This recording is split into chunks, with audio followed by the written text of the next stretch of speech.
Dia 12. Desenvolvendo amizade com Deus. Deus oferece a sua amizade ao justo. Provérbios 3:32. Aproxime-se de Deus e Ele se aproximará de vocês. Tiago 4:8. Você está tão perto de Deus quanto escolhe estar.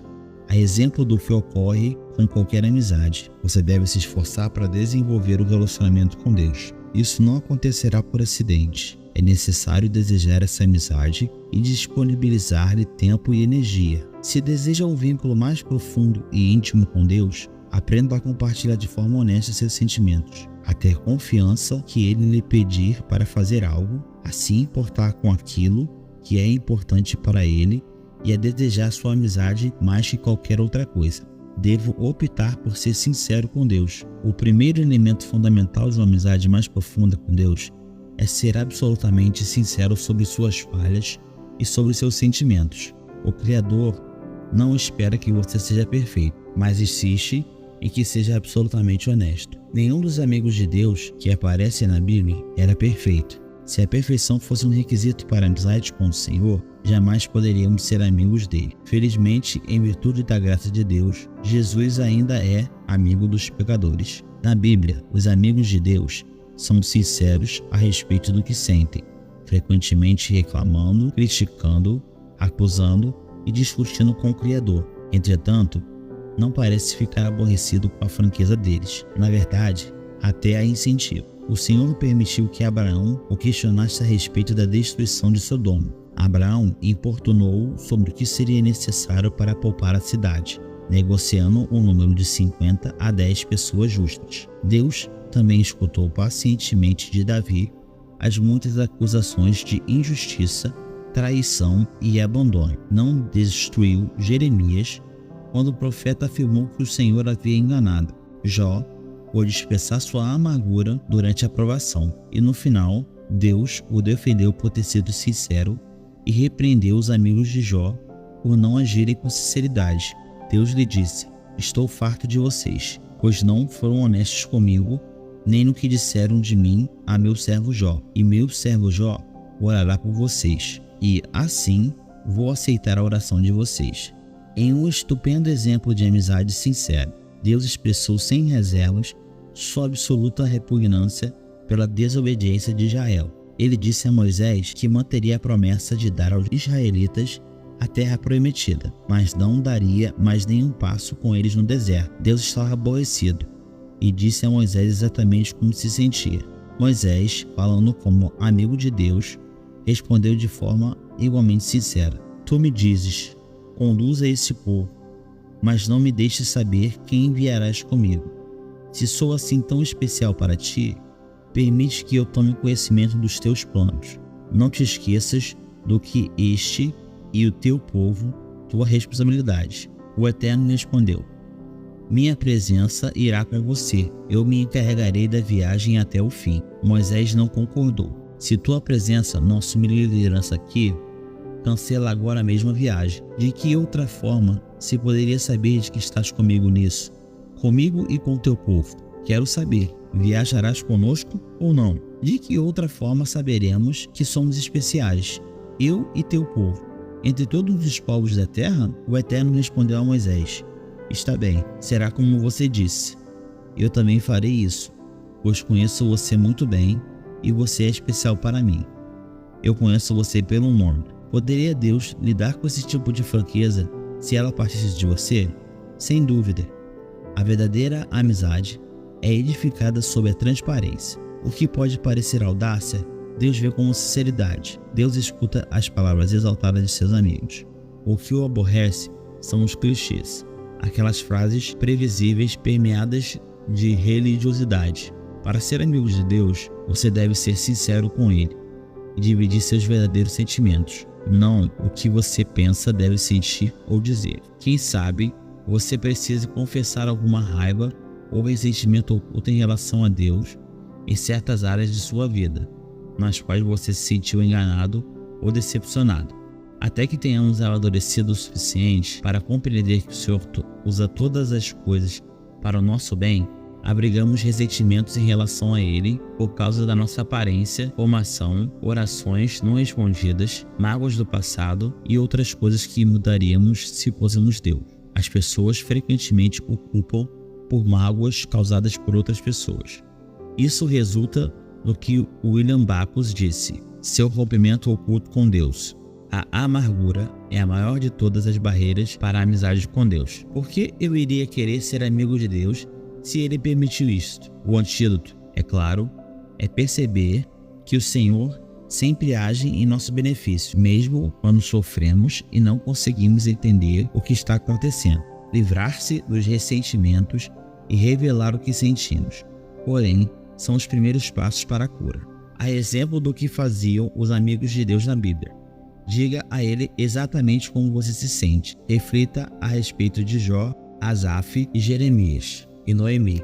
Para nos instruir em uma honestidade sincera, Deus nos deu o livro de Salmos, um manual de adoração, repleto de linguagem impetuosa, fúria, dúvidas, medos, ressentimentos e sofrimentos intensos, combinados com ação de graças, louvores e declarações de fé. Todas as emoções possíveis estão catalogadas em Salmo. Quando você lê as confissões emocionadas de Davi e de outros compositores, percebe que é assim que Deus quer que você o adore, sem reter absolutamente nada do que sente. Você pode orar como Davi: derramo diante dele as minhas queixas e conto-lhe todos os meus aborrecimentos. Estou totalmente abatido. É animador saber que todos os amigos íntimos de Deus, Moisés, Davi, Abraão, Jó e outros, defrontaram-se com dúvidas. Em vez de mascarar seus receios com frases feitas, eles se expressaram sincera, aberta e publicamente. Exprimir as dúvidas pode ser o primeiro passo em direção ao nível seguinte de intimidade com Deus. Deus faz tudo o que Ele diz, mesmo sem compreender. Sua amizade com Ele se aprofunda. Normalmente, não consideramos a obediência uma característica da amizade. Ela parece mais adequada ao relacionamento com os pais, com o chefe ou com algum superior imediato, mas nunca com um amigo. Jesus, no entanto, deixou claro que a obediência é uma condição para se obter intimidade com Deus. Ele disse: vocês serão meus amigos se fizerem o que eu ordeno. No capítulo anterior, assinalei que as palavras usadas por Jesus quando nos chamou amigos podia se referir aos amigos do rei, numa corte real. Embora esses companheiros íntimos usufruam privilégios especiais, eles também estão sujeitos ao rei e têm de obedecer às suas ordens. Somos amigos de Deus, mas não somos iguais. Ele é o nosso amado líder e o seguimos. Obedecemos a Deus não por obrigação, medo ou imposição, mas porque o amamos e confirmamos que Ele sabe o que é melhor para nós. Queremos seguir a Cristo por gratidão a tudo que Ele fez por nós. E quanto mais de perto o seguimos, mais intensa a nossa amizade se torna. Os não cristãos, em geral, pensam que os cristãos obedecem por obrigação, culpa ou medo de serem punidos, mas a realidade é o oposto. Fomos perdoados e libertos, então obedecemos por amor. E nossa obediência nos traz grande alegria. Jesus disse: como o Pai me amou, assim eu os amei.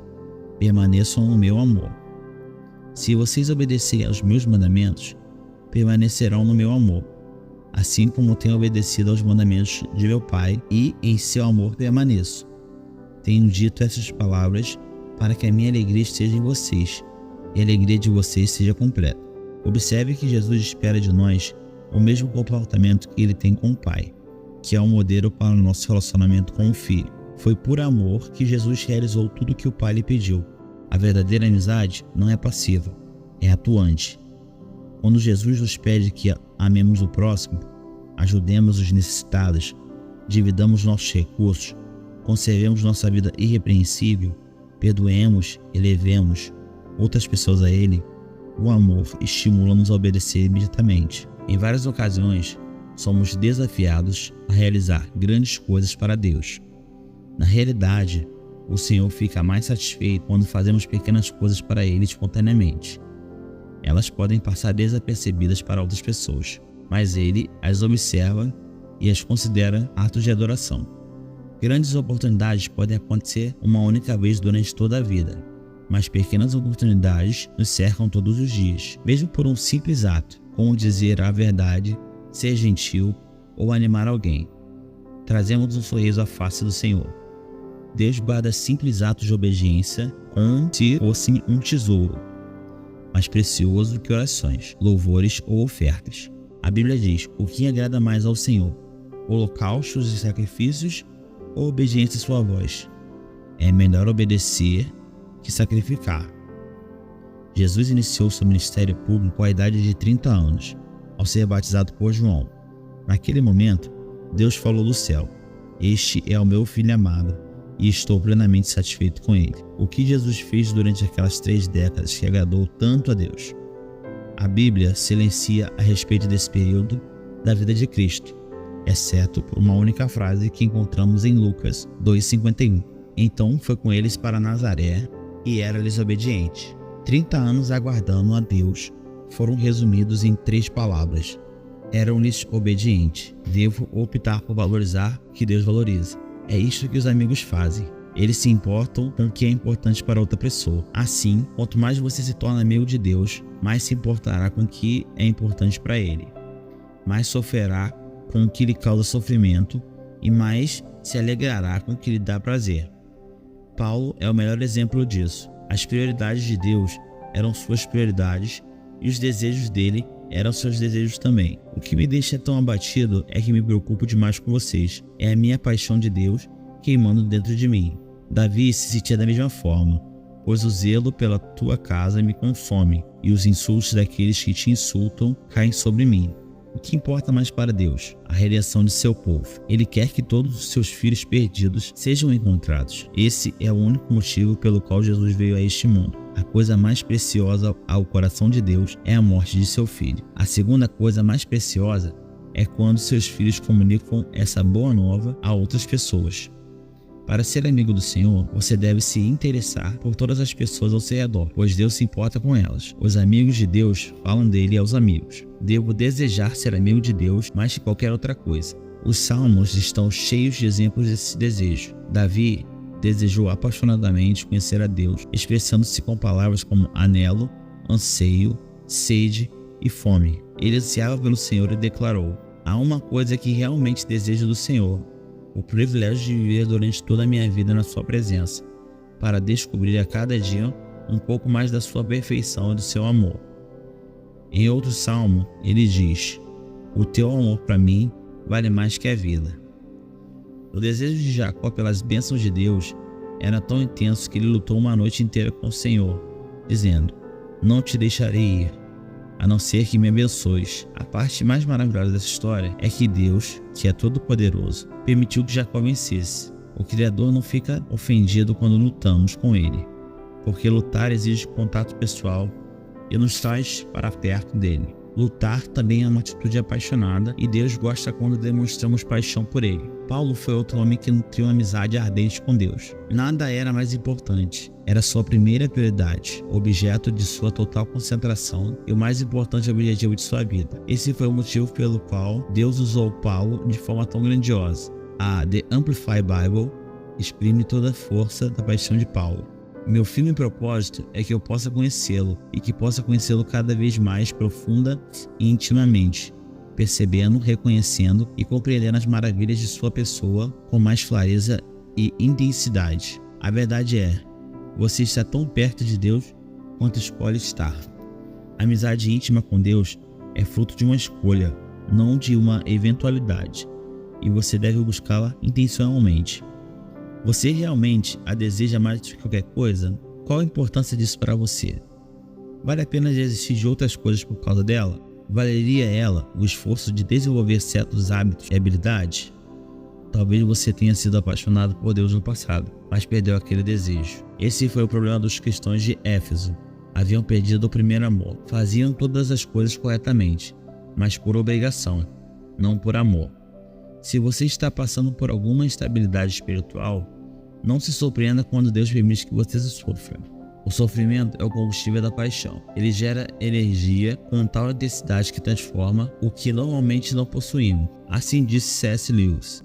O sofrimento é o megafone de Deus. É a forma de Deus nos sacudir da letargia espiritual. Os nossos problemas não são uma punição, mas apelos de um Deus amoroso para nos despertar. O Senhor não está irritado com você. Está irritado por você e fará o que for necessário para trazê-lo de volta à comunhão com Ele.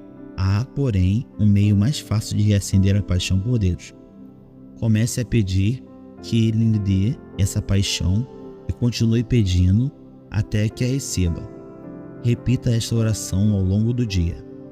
Querido Jesus, mais que qualquer outra coisa, quero conhecer-te intimamente.